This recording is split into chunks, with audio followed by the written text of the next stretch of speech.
Hello, friends! Welcome back to Kick Your Boots Off with me, your host, Carrie Tello. Guys, I just had to make a quick little intro for today's episode because we have been gone for literally 5 months.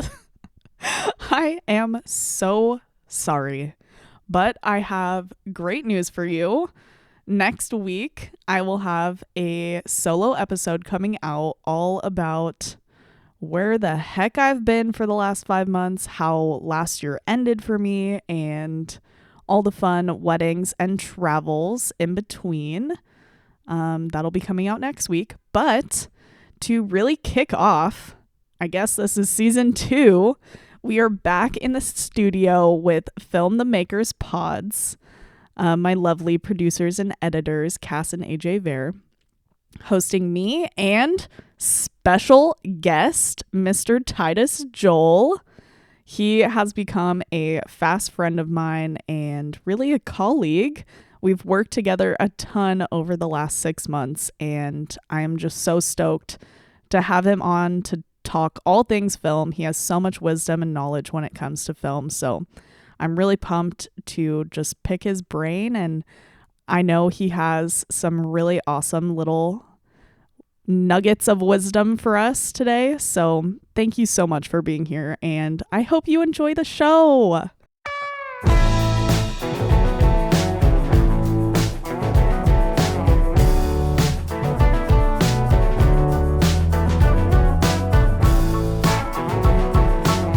Hey guys! Welcome back. It's been a freaking minute. I didn't want to leave you on episode 8, so here we are 7 months later. Just kidding. I don't know how long it's been. Welcome back to Kick Your Boots Off. I'm your host, Carrie Tello.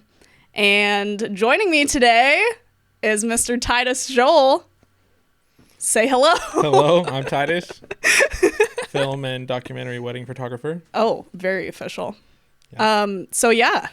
I feel like I have a lot of updates, but I know that Titus is going to talk our ear off today, so we're going to get right into it because this has been burning on our hearts to have a whole podcast episode about film for a while. So, who are you? What do you do? Tell us something. So my name's Titus. I'm currently a wedding photographer. It's my full-time job. I'm also a college student studying art and history. I do want to eventually become an educator. And I want to teach film photography and photography to students eventually. Because I know my body can't take the abuse of being a wedding photographer forever, and I'm getting older and I'm getting grayer, and I know the time is coming for me to let the next generation be out in the field and do their thing, and I'll hopefully be somebody to help teach other people fun how to do what I do and help them learn the stuff that I love. So okay, I feel like I've heard your like full-on life story before, but I haven't really heard the details of like how you got started with photo. So I would love if you could share with us like your photo journey and like how it all got started, and then get into like how you started shooting weddings and stuff. Okay. So mostly just like the photo kind of journey of it. Yeah. Okay. So I got into photography around the age of maybe like 13 or 14 years old. I don't know if that's like cliche. I feel like 13 or 14 I feel like that's all of us. Everybody picks up a camera. Yeah. 12, I don't know, something like that. Sometimes it sticks, sometimes it doesn't. Yeah. I mean, I can't say like, oh, I was 4 years old and had like the toy camera. I don't think it goes back that far, but I would say like 13, 14, I can definitely remember having like a little EOS Rebel and kind of just running around with my friends and taking pictures, and I was just kind of always the guy documenting everything.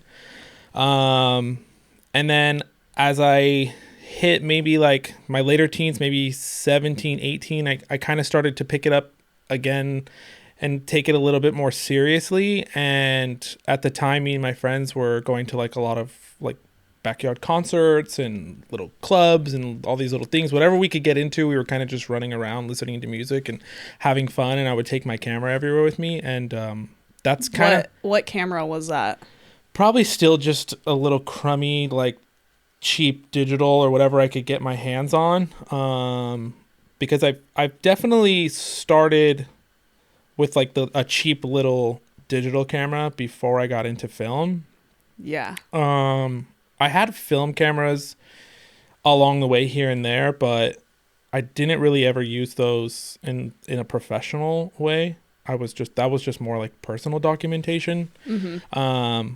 So the little cheap like film, little digital cameras I was running around with, I was documenting mostly just friends. But then as I started to take it to shows and concerts, I realized, oh, I could actually like maybe do something with this and maybe be paid for like what I'm doing. Yeah. So at first it started just kind of being paid in like entry fees and free food and free alcohol and free whatever they were giving out. And at the time when you're young, and you barely have any money, like anything free is like as good as cash.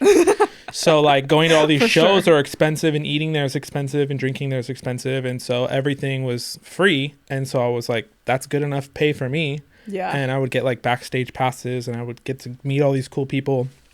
So that was kind of like my first introduction into like paid work. Yeah. And I did that for probably a few years and just really got to have a lot of cool experiences and just kind of run around with my camera. And then film photography kind of started to be something I adored and kind of helped me slow down, because concert photography and going to those kinds of things is very wild and vibrant and just kind of reckless. And you're just, it's very like just spray and shoot everything. And, you're not really slowing down. And so shooting with film was like helping me slow down. And I did take like film photography classes in high school. Okay. And like did the dark rooms and like did all that stuff. But it was just very simple, like take pictures of my friends or my family. Yeah. Or just whatever little project assignment they give you. Like pictures of like us skateboarding or like something silly. And I probably had like a Canon AE1. The camera everybody Classic. has. Yeah, I think the school had like Canon AE1s, and then, they had a dark room. And then, I didn't touch film photography again for a while. I went through the whole digital phase and was getting paid to shoot concerts. And then at one point, somewhere along my journey, all of my camera gear was stolen from me. Oh, shit. So I had like 2 or 3 know that. digital cameras, a bunch of lenses. And at this point, I think I had invested a little bit more into like my digital stuff, because I was actually starting to get paid. So I was getting nicer and nicer cameras. And somebody had broken into my apartment and took all my stuff, stole all my cameras. Oh my gosh. And it was just completely defeating, to where I didn't shoot for a while. Yeah. On top of that, my life was also kind of chaotic, and so photography kind of just took a back seat. Yeah.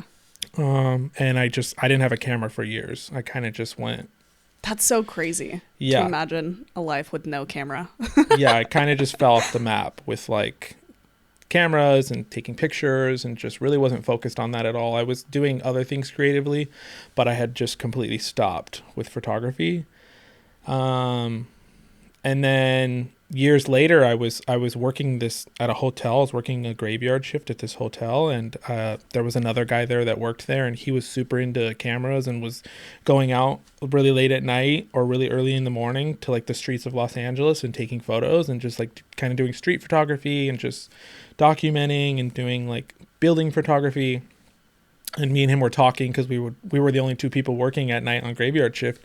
So me and him would spend hours talking together, and he just reignited like that spark in me to like, man, I miss photography. Like, dang, that's so cool. Yeah, I used to shoot all the time. And I went and looked at a couple of cameras, and I couldn't even afford a camera at the time, and I didn't have very good credit. And so I was like, I don't know how I'm going to get a camera, but I'm going to try and figure it out. And I ended up asking a coworker if she would buy a camera for me on her credit card and let me pay her back.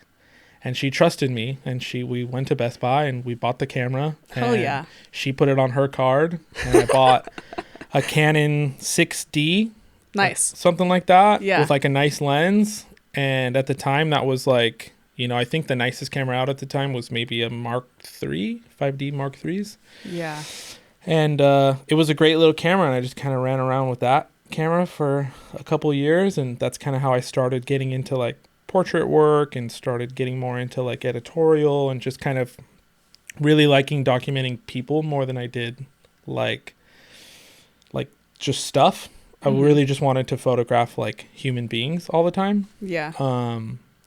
And yeah, that's just like reignited like my passion for photography. And I didn't really get back into film until I got like into weddings, which was in 2019 I started wedding photography. How did that come about? Well, I think so. I was shooting a bunch of landscape for a while. I think eventually I ended up getting like a 5D Mark III, something like that.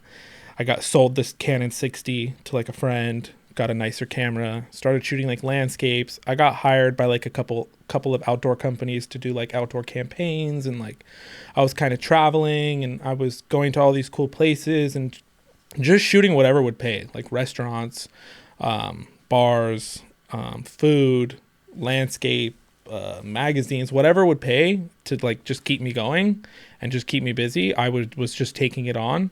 But it was just like the constant hustle of like reaching out to these companies and dealing with corporate managers and dealing with like contracts and all these things. And it was just kind of exhausting and draining. And I kind of just took a step back from getting paid to shoot for a little while. And then I had a couple of friends that kind of just asked me like, hey, would you be willing to shoot our wedding? And nice. I was hesitant because I had never shot a wedding. I didn't really know if I was capable of doing it. But, you know, they had asked and they were trusting in me. So I kind of just said, okay, Did you charge them at all? I charged them, but like, how much? I don't even remember. You don't? Maybe $500. It's always so funny comparing like what you charge now versus like the first wedding you ever charged for. Yeah. But it's wild. It feels justifiable because you're like, well, I don't really know what I'm doing. Yeah. If I screw up, like, and I have to pay these people back, can I afford to pay them back like thousands of dollars if I mess up? No way, dude. Or can I afford to just give them back their $500, shake hands, and be like, I'm so sorry, you should have never trusted me? But that didn't happen, right? It didn't happen, luckily. You were fine. At least they never told me they hated their photos to my face. So maybe behind my back, they were like, why did we ever trust him to do this? We should have known why we were spending $500 oh, please. For a wedding. I'm sure they were stoked on him. So yeah, one of the first two weddings I had to drive like super, super far away. Where was it? I don't even remember. I just know I was driving for forever and I had to stay the night before and like get a hotel. That was I'm for pretty this sure first I wedding? paid for myself.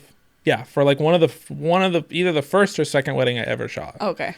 Like paid Travel probably for wedding? the hotel, myself. Yeah. And then shot the wedding the entire day, and then had to pay a second shooter that I brought because I didn't feel comfortable shooting it myself. The other person was also not a wedding photographer, so we're both just kind of blindly going into this wedding hoping for the best. And yeah, I didn't know like really what gear to bring. I didn't really know like what, like I wasn't super like prepared to like photograph people that way with like the flash that I was using, and everything was just kind of like I was really just winging it, like looking poses up as I went along. And so you had never like second shot for anyone before absolutely you started doing weddings? No. I didn't like take the traditional route by any means. I wasn't like going with anybody to weddings. Well, it just kind of fell in your lap, it seems like. Yeah, I kind of just got asked by a couple of people to shoot their weddings, and then it was fun and I had a good time and I felt like I did okay. And then I still didn't really dive into weddings like, oh, I'm dying to be a wedding photographer. It still wasn't like what I ever thought I would shoot. Mm-hmm. And then I don't know if I just started following some photographers out there that were like wedding photographers, or I honestly don't really remember what sparked like the initial interest, but I know as I started to shoot more weddings, I started to realize like I really like this. I really enjoy doing this. And then I found more and more photographers that were creating work that I really looked up to. And I just thought, man, that's so awesome. And as you take on more gigs, I was like getting paid more and more, and you start to have like this income, and it's like, oh, this is cool, and I can like make money pretty quickly doing this, and I can run it myself without having to like deal with all these middlemen and dealing with like corporations. Way different than working with a brand or something. It was like I finally felt like I own my business and I can control like what I take on and what I don't. And that was a cool feeling. Like it felt for the first time like, oh, I'm actually a business. Like I can market myself as a wedding photographer, and like that's my business and it's mine, and that's a cool feeling to like know that you own something. You know, so fun. I wanted to ask you, since you've second shot for me so many times at this point, is there any like big differences you've noticed in like my process for wedding days versus what you would do if you were just like solo or had someone else? Because I haven't second shot for you at all yet. Yeah. And I'm just curious what like our differences would be, or if you've noticed anything. I feel like we get along so well, and you've brought me on more because we are so similar. Like we are very similar mindset. I mess with you and give you a hard time about how you're probably not as organized as I am when it comes to certain things, but you get the job done and you deliver like to the client. So like, guys, how organized you are. When Titus worked with me for the first time, I had all of my shit in like a duffel bag. Like all my cameras, all my lenses. Like just chaos. Just thrown in the bag. Like I know where everything is in that bag, but Titus saw that and he was freaking out. Like I showed gave up you so much anxiety with like my duffel bag, everything organized. I mean, not my duffel bag, my little rolling like Pelican probably bag. Everything's super organized, like has a spot.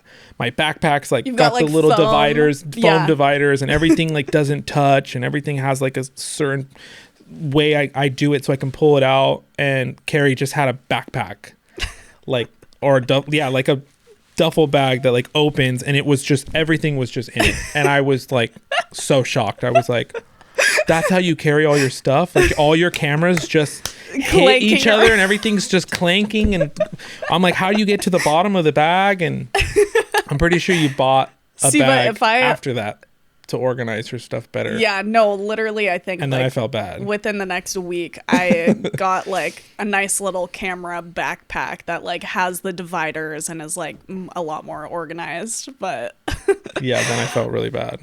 I was like, maybe I went too hard. Should I be embarrassed by this? Because I just don't think about it. I'm just a messy gal.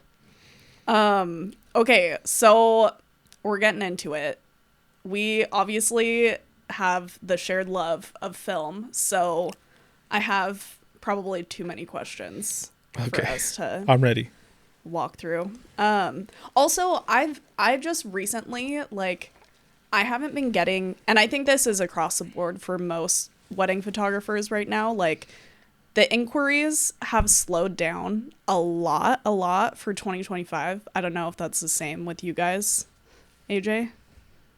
It's not. He said no. We actually have so many. At least between. But we are also doing other things too. Yeah. Like it's not just weddings. Like we have other endeavors too. So I mean, there's just a lot to do for us. But there's also two of us.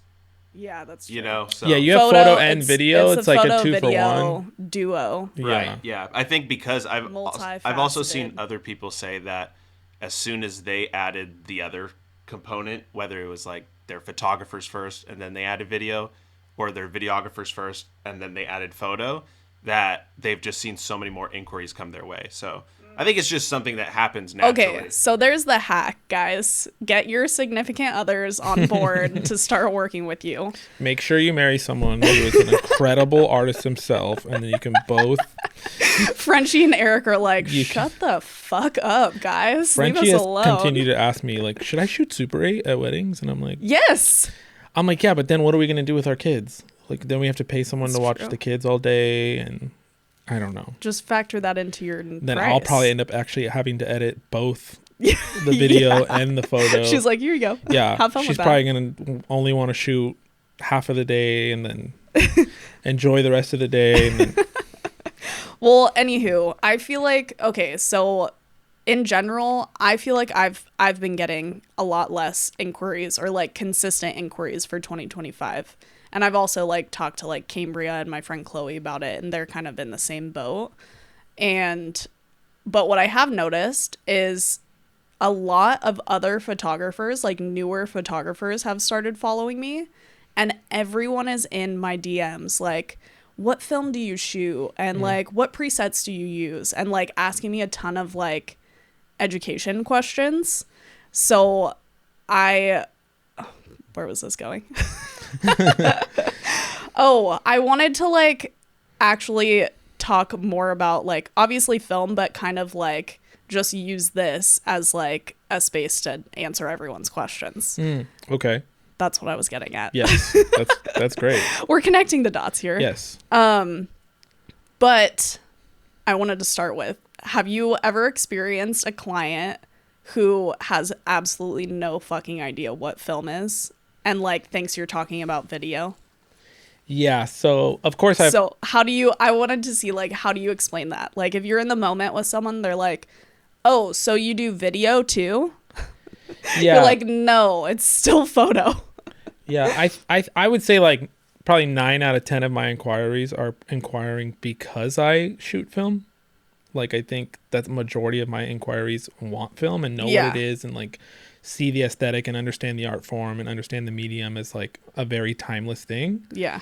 So most of the time I don't have to like explain to them what it is, but I've like that 1 out of the 10 will be like, it's like, what is that? You offer film, like, so someone else is gonna come and like shoot the video with you, or like you're gonna be shooting video at the same time as photo. And I'll be like, oh no, I meant like I offer like film photography as like an add-on, and I mean like photos, like film photos. And they'll be like, oh, Polaroids, like or they'll know like they'll know like maybe some form of it. Yeah. And I just explained to them like, oh no, like film photography, like I actually use like film cameras where I put the film inside of the camera and I take film photographs that have to be sent to like a lab to be developed and like scanned through a computer and all that. And then they're like, oh, okay, yeah, that makes sense.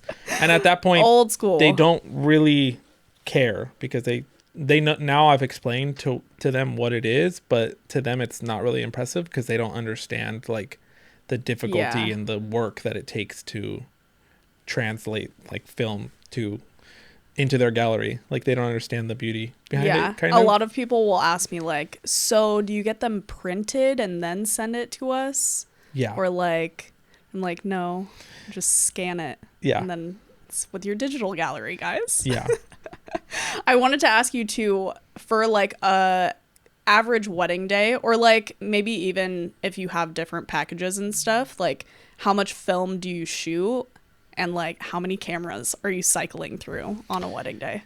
Yeah, I've tried to market myself like this year. This is the first year I've tried to market myself to where I'm including film. It's not like I'm not adding it on. It's not an add-on. Yeah. Because don't even give people the option. Yeah, it's just included. So like I tried to price myself to where I'm not like biting the bullet and eating the cost of like all this film. Yeah.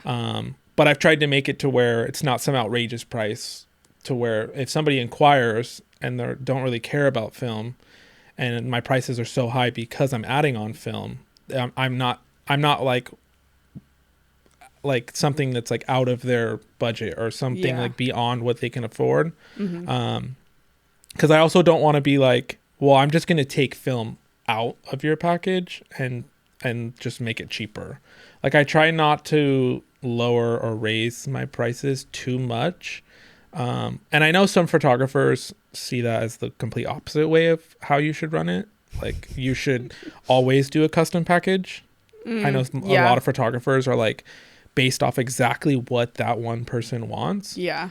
I feel like a lot of people just think that's like the easiest way to get the sale is to just accommodate whatever their budget is and still include whatever they want in the package. Yeah. And I mean, and it's based off the client too. Like if the client is somebody that I'm like really, really, really want to work with. Yeah. Or it's like a sick location. Or it's just something that I really am dying to shoot. Mm-hmm. Or me and the client are like really getting along and like, or it's like something that they really, really can't afford.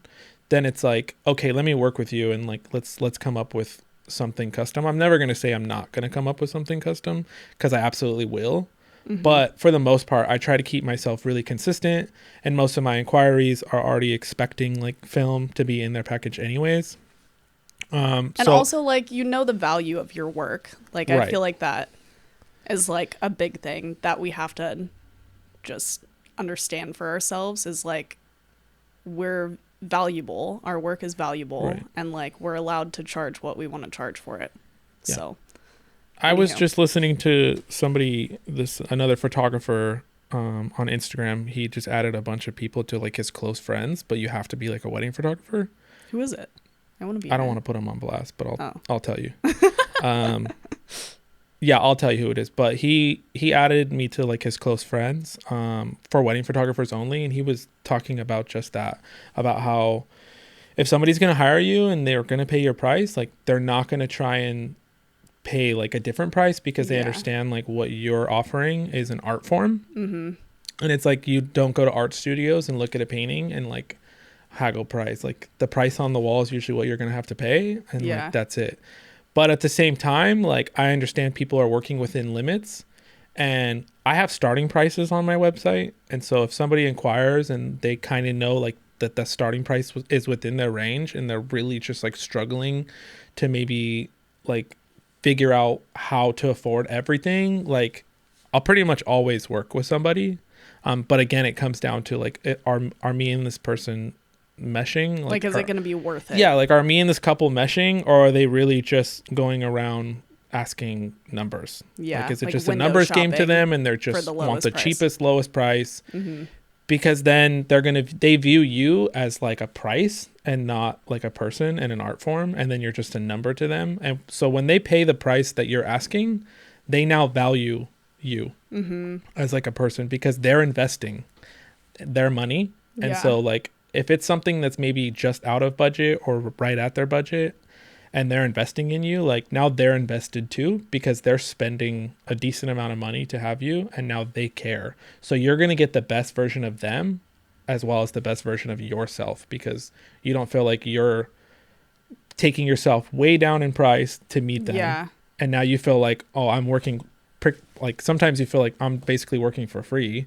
Yeah. That never feels good. No. And in any business. And then if they feel like, oh, if we got this photographer for cheap, they're going to feel like, well, who cares what the experience is like because we barely paid anyways. Yeah. So the more someone spends on something or invests in something, they're going to be invested in it too. And so you both are getting the best versions of each other.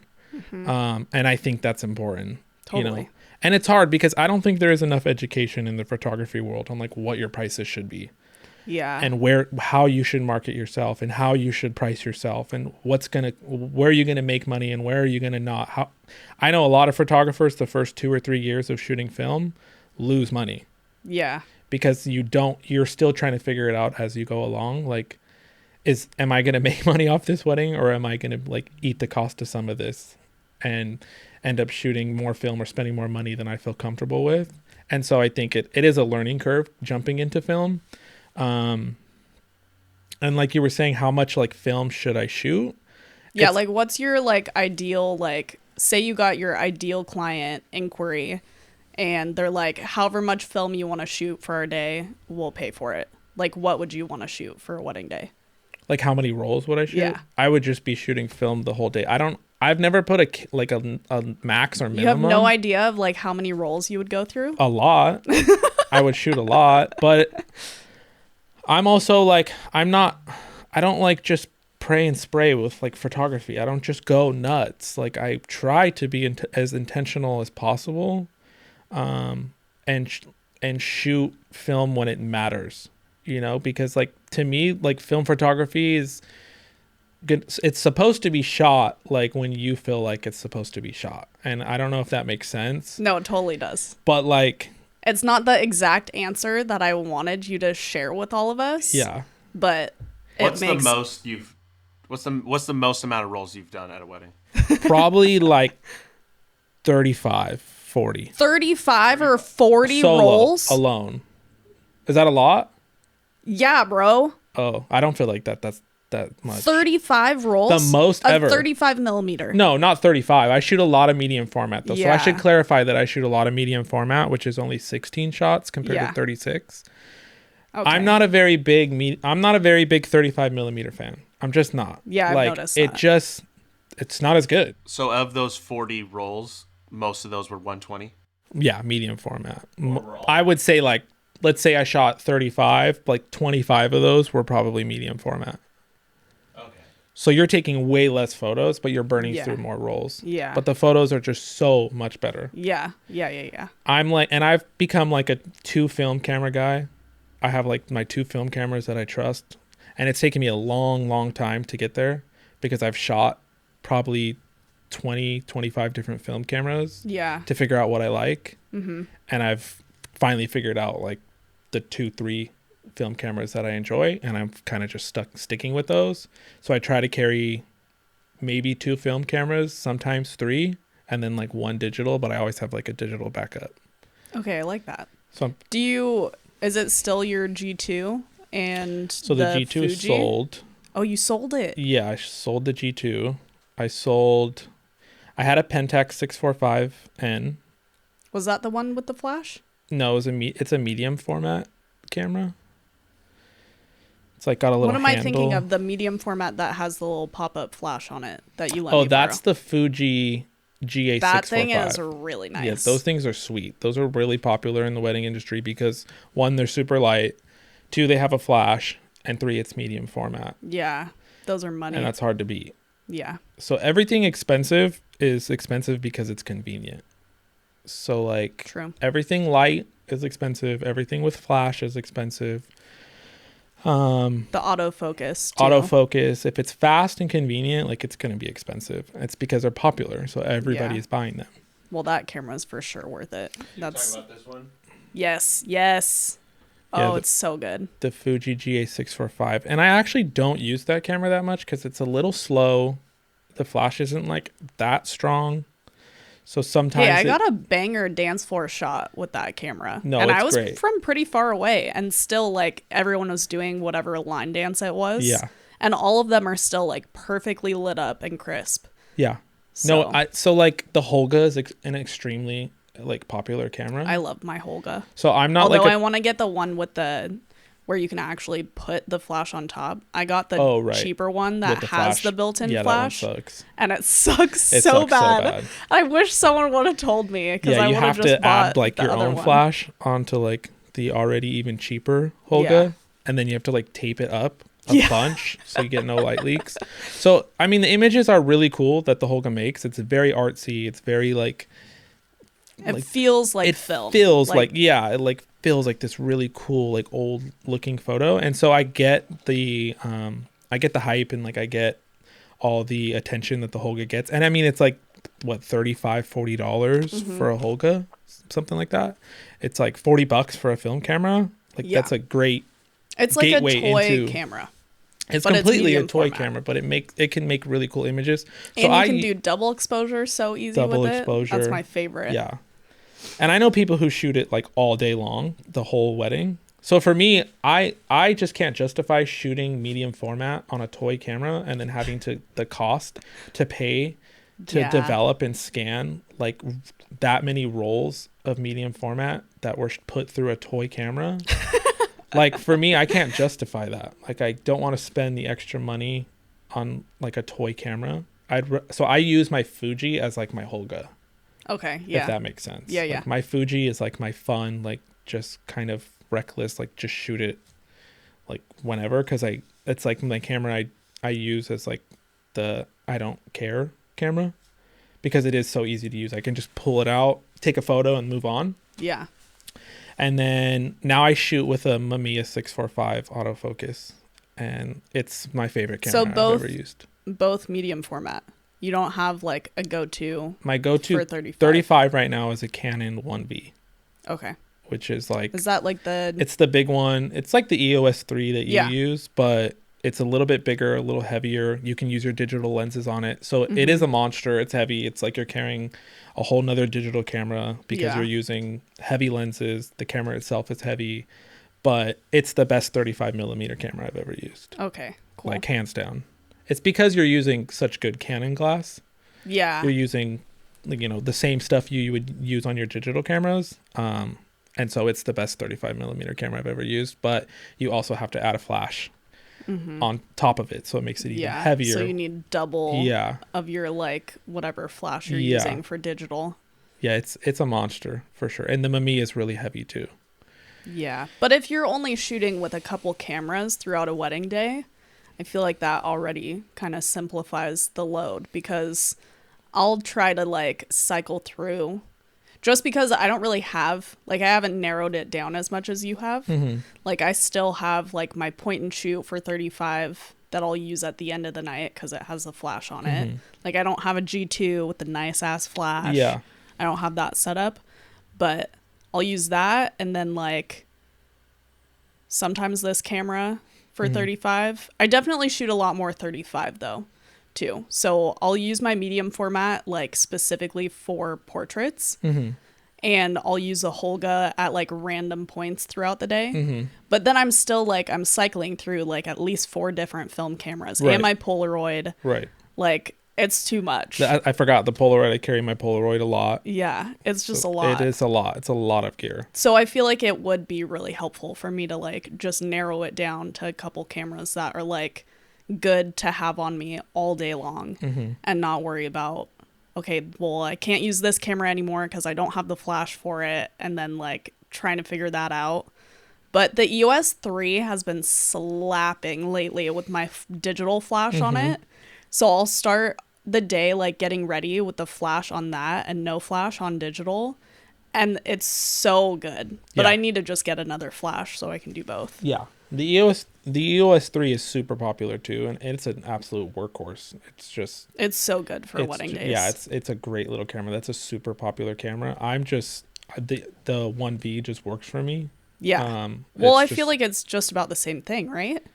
Is there a big difference? I think the 1V just has the most focus points of all of those kind of Canon cameras, so you're more likely to probably have a image that's like has more detail because it's gonna capture like the most focus points inside of the body. Yeah. And it's fast.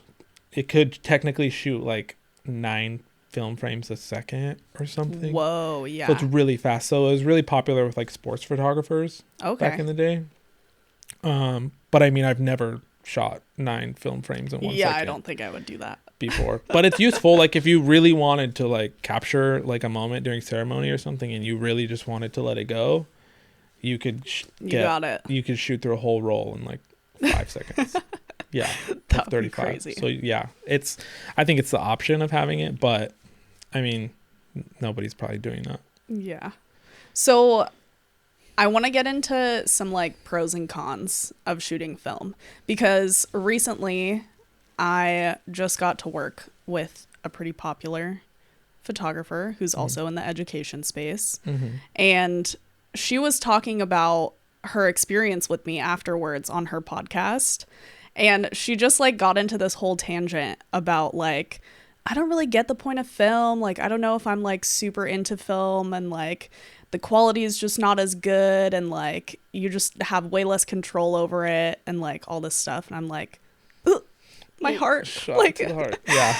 And I was like, I was putting in work in that shoot. I was like, had my like 3 cameras on me, and I feel like all the medium format came out really good, and the 35 was like all right. There were some good shots, but there were definitely some like poop photos.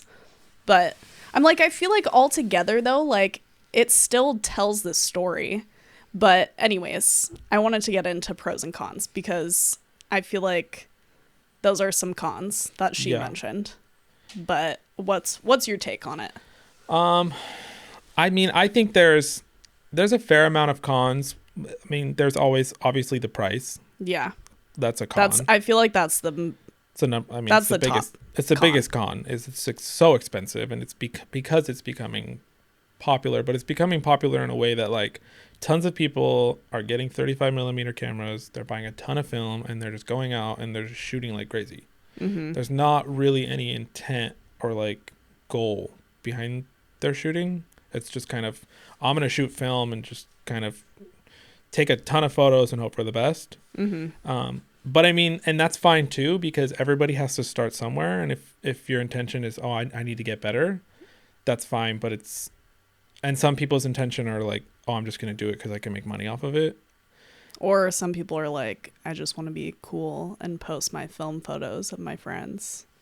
Yeah, there's also like the people who aren't, shooting professionally. They're just shooting like on point and shoots and taking it on trips and whatever because it's trendy. Yeah. Like celebrities are shooting film and everybody's posting it and it's everywhere. Yeah. So that's probably the biggest con is the cost, Mm-hmm. because everyone is buying film nowadays and buying film cameras. Another con is just, I mean, there's always like a risk of you not getting film back, Mm-hmm. Or a camera breaking or like light leaks of like really amazing shots that you've taken being ruined. So I typically always shoot a digital backup of everything I shoot. So there's not really a worry of like you're not going to get photos.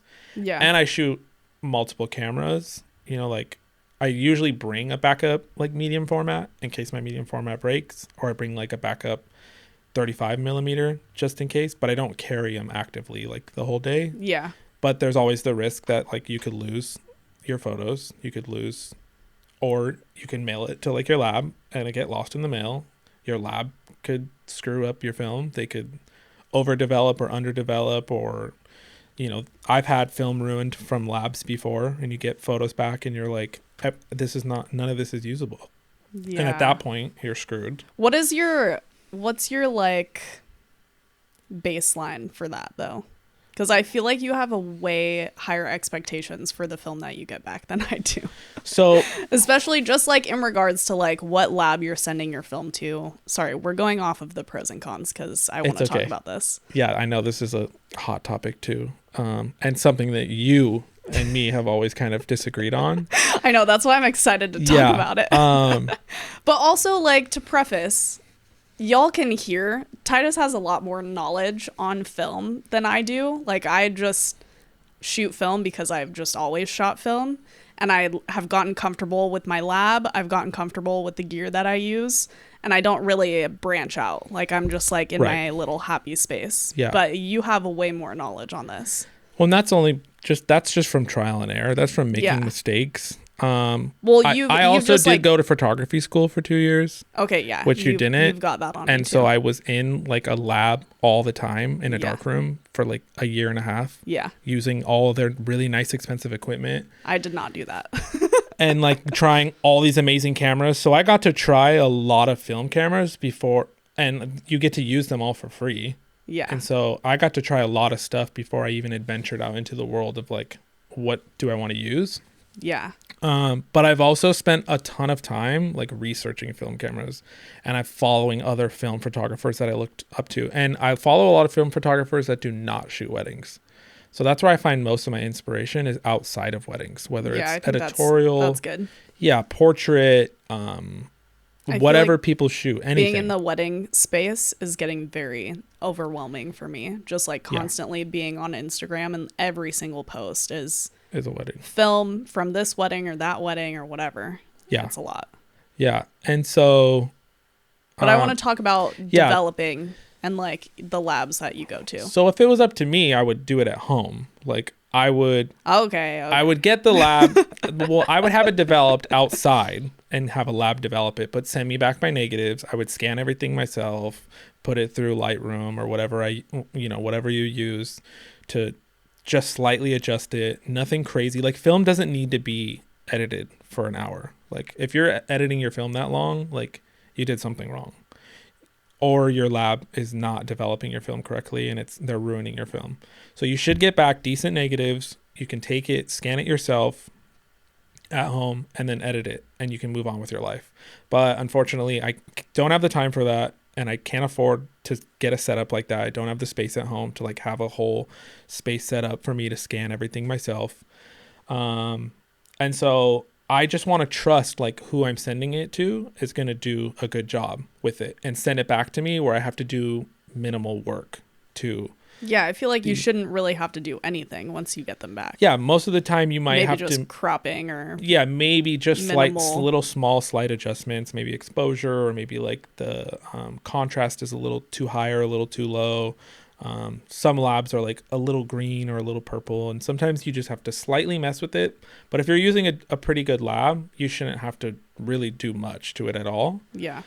And so I was, I've tried quite a few different labs, thinking like, oh, like this lab will save me, or this lab will give me this amazing work and it'll look like this person's work. And I have found that's not really the case. Like, I don't know if it's the lab editing the person's photos for them. Like maybe they've worked together for a while and they've come up with like an edit to like their film. But I have found that not every lab is going to be equal. They're not. They're just like some labs are going to rush through your work and not really care. Like just because you shot a wedding that was important to you, like they don't give a shit. They may not be important to them, or they might not even know what's on that roll of film. Yeah. They may have developed 40 rolls of film that day that were just family photos on like vacation with a little cheap point and shoot. And then they get your bag of film and it's a super nice camera and a very important wedding, and they're treating it all the same. And so I think the biggest thing is developing a relationship with the lab that you use, no matter what the quality is. If your relationship is good with the lab that you're using, they're going to understand that like your work is important and what you're doing is important, and they're going to put that same quality into your film as you would. It's just like a client investing in you. Like if they care. That. I've never heard this take before on your film lab. Yeah, so I think that's how I feel about bills. I love them. Yeah. I go in there, they're like, so how was your wedding? Where was it? Yeah. What freaking city were you in this week? Like they actually do care a lot. Yeah. They're great. And you're also really close to bills, so there's also like the convenience factor of being able to like you can walk over there and drop it off. Like I can drop it off myself and not have to put it in the mail. Right. I feel like that is the scariest part of shooting film for weddings is like if you don't live near like close enough to go drop it off yourself and you're putting it in the mail. Like that one lab that you sent it to freaking Alabama. Yeah. It's I'm scary. Like, what are you doing? It's scary. I mean, I typically so send sketch. You sent rolls of film to Alabama? Yeah. To a really popular really? What's film, it called? Indie Film Lab. It's super popular. Wow. So many people use it. But I had never tried them, and I just was like, you know what? I'm just going to see what I get. What it's like. I had shot like more of like a creative shoot, like a wedding shoot that was like a creative shoot that wasn't paid, and so like a styled shoot, like a styled shoot that I put together. Oh, it wasn't like something I went to. It was just a couple that I had reached out to that wanted we all like wanted to shoot together, and I sent it to Indie Film Lab, just kind of like, well, if I lose it, I lose it. Like at least this isn't a real wedding, you know. And what I got back was I liked it, but it also took forever. Yeah. Like I had to wait like a week for it to get there. I had to wait like another, I think 10 or 11 days for them to send it to me. And then I had to wait for like them to send me my negatives back in the mail. So it's just a really long process. Yeah. I feel like that's another con too with developing film is just the waiting period. Waiting time. Yeah. So I've tried to find like the middle ground of somewhere that's drivable, that gives me something back that I like, and that's hard to do. So it's mostly like I use a lab right now that was recommended to me by somebody else that I trust, and I've seen their work, and I was like, oh, they get good film scans back, and so I'm gonna try them. And then every time I think I have like my lab fully, like I'm fully dialed, committed to this lab, like somebody else will post their work and I'll be like, this is absolutely incredible. Like, where are you getting your film back from? And they'll tell me. And then I'm like, now I feel like I have to try this place. But it's almost like if you try too many places and send it to do too many things, like you get overwhelmed and then you don't know what to do. So again, like going back to create that relationship with the lab that you trust, maybe try 1 or 2 or 3. And then as you start to build a relationship and a rapport. Or 25. I mean, you can try as many as you want, whatever's going to get you there. But, I think sticking with, 1 or 2 labs that you trust is the key. But, I mean, I do believe that not all labs are equal. They're not all created equal. Like, I think some labs do a much better job than others. Again, that may come down to this lab has a reputation of being good, or this lab knows you personally and like wants the best for you, or the equipment is better. I don't know why, but I've definitely gotten some really good scans back, and I've gotten some really bad scans back to where I was like, they did not try at all. Like, what do you? Or this person was asleep, like when they were doing my film. Like, this is crazy. When you get a rollback, what are you like looking for in the scans that's gonna like set it apart for you? Like clarity, how clear is the scan, and the color. So like, what about the colors? Like, it needs to be that I want it to look like Portra, and Portra has a very distinctive look. It has a very pastel-y kind of really nice blues, really nice greens. Like, the colors are just beautiful. That you can just, when you see a really nice portrait photo, the colors are just very natural and very true to like what it looked like, but still like vibrant, and like you can see the color in it. Like, it's not like it loses. I don't want it to be super dull, where I got to bring it back to life, but I don't want it to be this super like vibrant, like crazy, like really bright image. And then I don't want it to be too contrasty, and I don't want it to have like no contrast at all either. And so I think there's also 2 scanners that are really popular. It's Noritsu and Frontier. And so those are the 2 big scanners that labs use. And Frontier tends to be more contrasty, and Noritsu tends to be a little softer. And so it's also preference on that too. It's like preference on what scanner do you want. So what's your take on the whole like editing film afterwards? Did we talk about this already? Because I asked the guys at Bill's, I was like, do you guys do like a recipe? Because I've been hearing that a ton. Like, do you do a recipe for like the scans? And they were like, I mean, we could, but we'd literally just be putting the scan through Lightroom and like doing the color adjustment, like basically editing your film for you. Yeah. And I'm like, oh, well, I can do that if I want to do that. And I don't really need...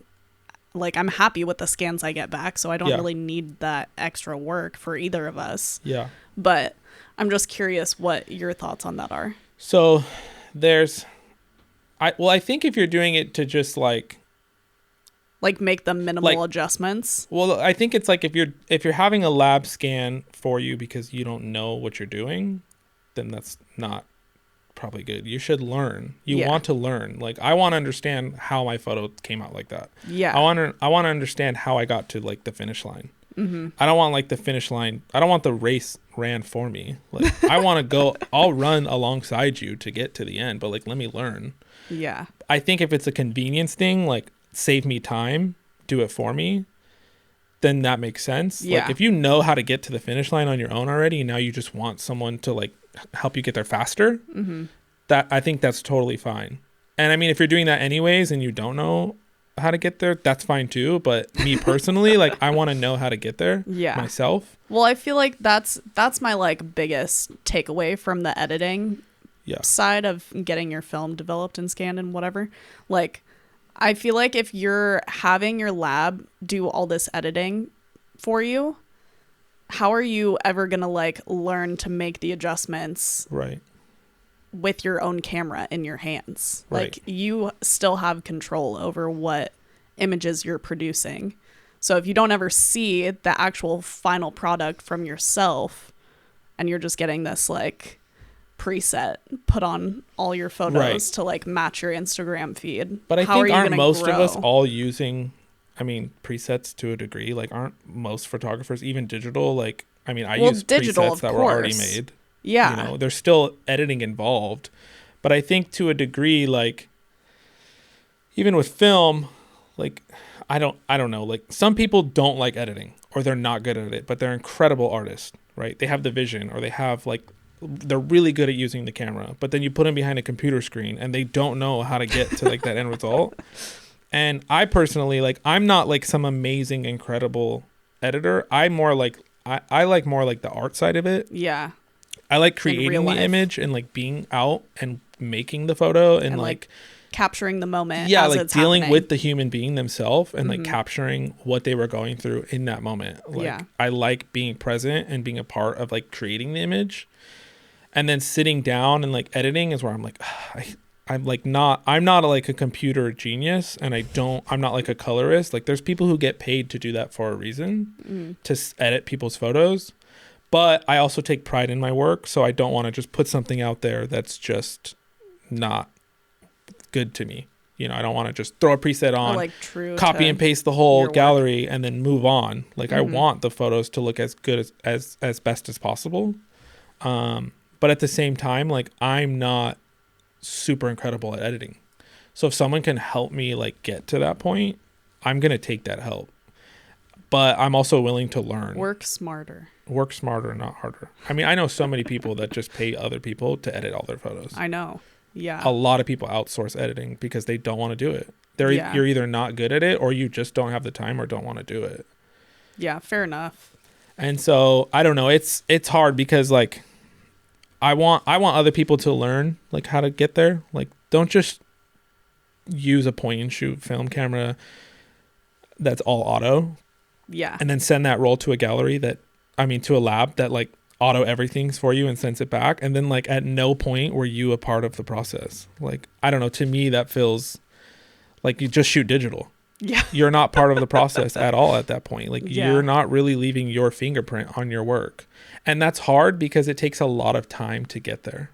Like being a photographer is a very time consuming thing. Like most people, it takes them 5 to 10 years to really find their groove in whatever industry they're in. And that's hard to wait 5 or 10 years to get good at something or find like your style. Yeah. You know, all the people I look up to in the wedding industry or outside of the wedding industry have been in the business like 10 years. Yeah. And I'm like, how are they so good? But it's because they've been doing it a long time and they've consistently done the same thing to get better. And now they're at that point where they're happy with their work or they're putting something out that they're proud of and their fingerprint is on it. It's like when you post a photo, people probably can tell like, oh, that's Carrie's photo. And I hope so. That's like a cool feeling to know like your work is recognized, because I feel for most people that takes a long time to get to that point where like your work is recognizable as your fingerprint. And like you were a part of it, and that's part of like the human experience. Like photography is such a human experience and you're living it and you're a part of it. Like put yourself into that experience, put your fingerprint on your work and be a part of the process. Don't just get a point and shoot that's all auto, send it to a lab that does everything for you, and like that's it. Like you're done. Send that off to the client. Like, and if that's what you do and you're killing it and you're making a bunch of money, like get your bread. Like go for it. Do you get bread? Paid? Like I'm not hating, but for me, like I'm more like an artist. Like, and as cliche as that sounds, like I'm not saying like, oh, I'm some amazing like I'm Van Gogh, but I want to be a part of the process. Like, I don't want everything done for me. Like I want to struggle, because then when I get to the other side, I'll know how to do it. And it's like, you've accomplished something. And that's why film to me is so cool, because you get to be a part of the process. It's not just like digital. I mean, most people, you can hand them a digital camera to a certain extent and teach them like, this is how you do it, you know, but with film, it's like to get to the other side is like a process. And so it takes time to like learn that and get through that. Yeah. And I think that's the coolest part of it all. For sure. That was so good. I feel like you just answered like 3 more of my questions all in that one spiel. But I was going to ask, like, kind of, I guess, just as our like closing, if someone came up to you and they were like, I really want to get into film photography, like, you could tell that they were like being intentional about it, how would you direct them? Like, what would your like biggest advice and like... Just shoot. Just shoot every single day. Take photos every single day and you'll just learn. Like, buy a camera, any camera that's not auto. That's not auto. That's the key. That's literally the key. Any camera that's not auto, and just go out and shoot. because you're gonna. Done. Mic drop.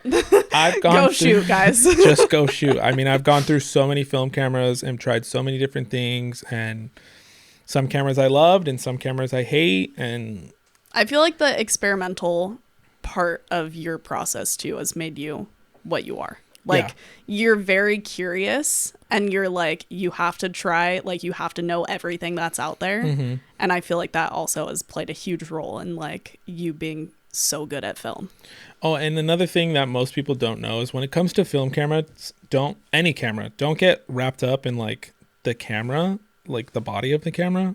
Everything with photography has to do with the lenses of your camera. So make sure that if you are going to invest a decent amount of money into a camera, make sure it's a really good glass lens. So really good glass lenses that I know are like amazing are Hasselblad's, and Mamiya's are really amazing. I mean, obviously, like Contax has some really the Carl Zeiss lenses are all incredible, but Contax is so expensive. Yeah. Anything with the name Contax on it is going to be insanely expensive. Yeah. In my opinion, save your money. I'm going to get hated on for that because Contax is so popular. I mean, if you got the money to spend, go for it. But I think you can get as good of quality in much cheaper like cameras as Contax. They may not be as convenient as some of the Contax cameras, but it's all about glass. It's all about the lens you're using, and that's what's going to matter in your image. But yeah, just get any camera, go out and just shoot and trial and error and shoot and learn and shoot and make mistakes and shoot again. And if for me, like, the camera has to excite me to like make me want to go out and shoot. Like if there's a camera sitting on the table and I hate using that camera, like I'm not going to be excited to go out and shoot. Yeah. So buy something that makes you excited to go out and shoot. So like my two favorite cameras, like I love to use them. Like I love how they work. I love like the way they look. They make me excited to go out and shoot. And I feel like that makes your work better. When you're excited to take your tool and use it, your work comes out so much better. Totally. Wow. That was all of that. Mic drop. Such a banger of an episode. I'm so stoked.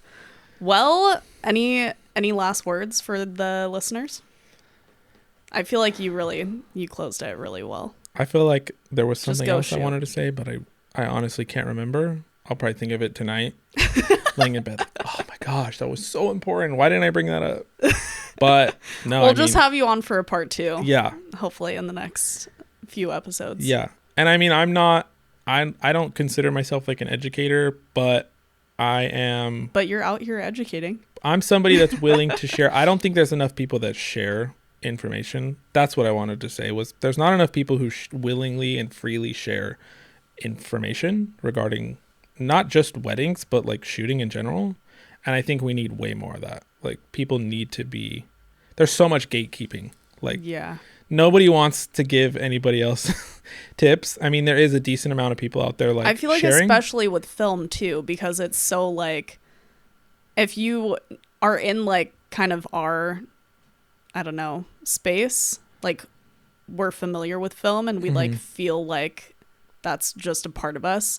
And then you see all these like newbies with their point and shoots just going out and doing whatever and still making money. Right. It's like, it can be frustrating, but I feel like when you find the people that are like actually really excited to learn how to get good at film and like are passionate about shooting film in general and not just like, oh, I just want to be cool. Then it's like, it makes everyone else excited to share and like see that person grow in their art form as well. Exactly. It's more of really like cool. a heart check. Like, why are you shooting film? Yeah. Like, are you doing it to be cool, or are you doing it because you actually see the value in it and like want to be a better artist? Yeah. Yeah. Yeah, that's true. You know, intention behind why. I feel like that's just me though. I'm like, you're like rubbing that onto me, and I'm like, I've got my walls up to everyone always. So I'm like, if I can tell that you're just being a little shithead and you're like, I'm gonna be like, I'm not gonna spend my time sharing my information with you. Well, but like, that's also the point of this podcast is I care about seeing people learn and grow in their craft. So I don't have that much information. I think you're more talking about like, is someone reaching out to you trying to take advantage of your information? Right. Kind of or thing. Or being lazy. When people are lazy about it, like you Yeah. can tell they're just like trying to get the quick yeah. answer. Like, and not willing I don't want to to put in any of the work. Yeah. But how did you get to this point? Let me just ask this photographer that I look up What's to the on secret? Instagram. Yeah. What's your secret sauce? Yeah. Like, how'd you start your business? Yeah. Let me In take all 10 DMs. years of your experience and just milk it for free. Streamline it. Yeah. Yeah, I think there's a difference between like asking for advice or like truly being lost and like needing some direction and then really just trying to take advantage of somebody. Yeah. But I think if more of us were to talk about how we got to where we got, or were more willing and open to sharing, I think there would be less people out there like everyone trying to like grab these people's secrets. That's so true. Because then it wouldn't be so much, there wouldn't be so many secrets. Yeah. We would all be Just like be sharing together. more freely. So I think, I don't know. That was a good heart check for me, honestly. Yeah. Maybe I'm just being a brat. So anybody wants to DM me and ask me questions, I am always an open book. I just want that His DMs to be are noted, open, guys. that I will always hit him up. Always help the next person trying to come up in the wedding industry or in photography. Or I'm an open book. I try to not shut people down and not answer people or turn people away. So let's go. I'm there if you need me. So with that, will you tell the listeners where they can find you on social media and all that fun Yeah, jazz? so my Instagram is Titus Joel. It's TITUS JOEL. We'll link this stuff in the show notes. And website is the exact same thing, titusjoel.com. Sweet. Well, thank you so much. We did it. Thanks for having me. We're definitely going to have grateful. to do a part 2. Absolutely. I'd love to be a part of it. Well, thanks for listening, guys. Thanks, guys. We'll have episodes coming out more regularly. I promise. I'm Carrie's so back. sorry I took that huge hiatus, but you know, weddings, baby. Carrie had to put her boots back on. I did. I had to put my boots back on. She could not kick them off for a while. So she's back. Well, see you next time. See you next time.